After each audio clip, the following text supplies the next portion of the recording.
आज छत्तीसगढ़ के पूर्व मुख्यमंत्री और भाजपा के राष्ट्रीय उपाध्यक्ष डॉक्टर सिंह ने पत्रकार वार्ता कर स्वास्थ्य मंत्री टीएस सिंहदेव के उप मुख्यमंत्री बनाए जाने पर चर्चा की। इस दौरान उन्होंने पत्रकारों को संबोधित करते हुए कहा कि कल देर शाम को कांग्रेस ने एक फरमान जारी करके टीएस सिंहदेव को एक अनौपचारिक पद दिया।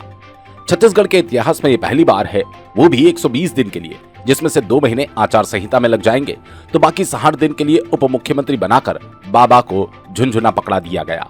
और बाबा भी बहुत प्रसन्न दिखाई दे रहे हैं। हालांकि पहले भी उनकी हालत क्या थी वो बार बार व्यक्त कर चुके हैं। 2.5 साल का वादा था जो पूरा नहीं हुआ। साथ ही मुख्यमंत्री भूपेश बघेल पर निशाना साधते हुए पूर्व सीएम ने कहा कि कांग्रेस की हालत पूरे छत्तीसगढ़ में सुकमा से लेकर सरगुजा तक खराब है। सारे सर्वे रिपोर्ट ये बता चुके हैं कि कांग्रेस दोबारा लौटकर नहीं आ रही है। कांग्रेस में चिंतन के दौर के बाद एक बड़ा निर्णय लेते हुए मुख्यमंत्री के पद से भूपेश बघेल का चेहरा हटा दिया गया। कल देर शाम कांग्रेस ने एक फरमान जारी करके टीएस सिंहदेव को एक अनौपचारिक पद दिया है।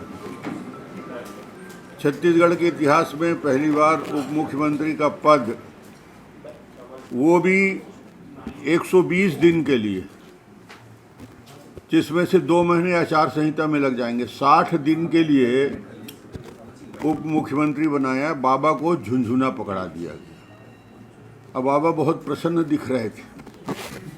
2.5 साल के वादा के बाद 60 दिन का उप मुख्यमंत्री पद, जो अधिकार जिनके पास कुछ नहीं हो, और ऐसे भी उनकी हालत क्या थी वो बार बार व्यक्त कर चुके थे। 2.5 साल का वादा था। कांग्रेस की हालत पूरे छत्तीसगढ़ में सुकमा से लेकर सरगुजा तक खराब है। सारे सर्वे रिपोर्ट ये बता चुके हैं कि कांग्रेस लौट के नहीं आ रही है। कांग्रेस में चिंतन के दौर के बाद पहला निर्णय तो बहुत छोटा निर्णय था, दूसरा निर्णय बड़ा निर्णय है जिसके दूरगामी परिणाम होंगे। कांग्रेस बार बार हमसे पूछती थी कि मुख्यमंत्री के दावेदार, मुख्यमंत्री पद के लिए किस व्यक्ति का चेहरा सामने रखोगे। कल एक बड़ा निर्णय लिया, मुख्यमंत्री के पद से भूपेश बघेल का चेहरा हटा दिया गया।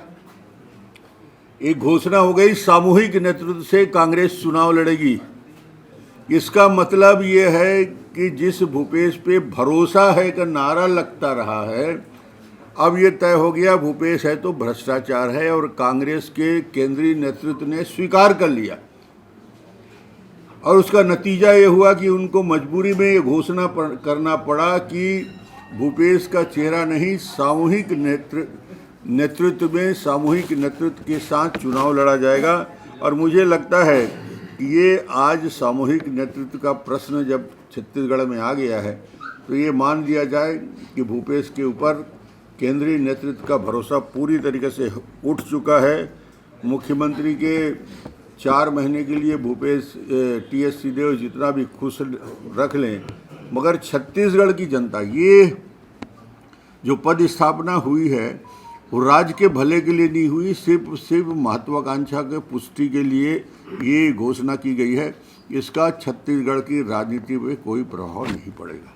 4.25 साल जिस व्यक्ति को प्रताड़ित करके किनारे रख दिया गया, जिसने अपने एक मंत्री पद से इस्तीफा दे दिया, उसको केंद्रीय नेतृत्व ने 60 दिन के लिए अधिकार बना दिया, तो मुझे नहीं लगता कि सरगुजा की या छत्तीसगढ़ की स्वाभिमानी जनता को ये निर्णय पसंद आएगा।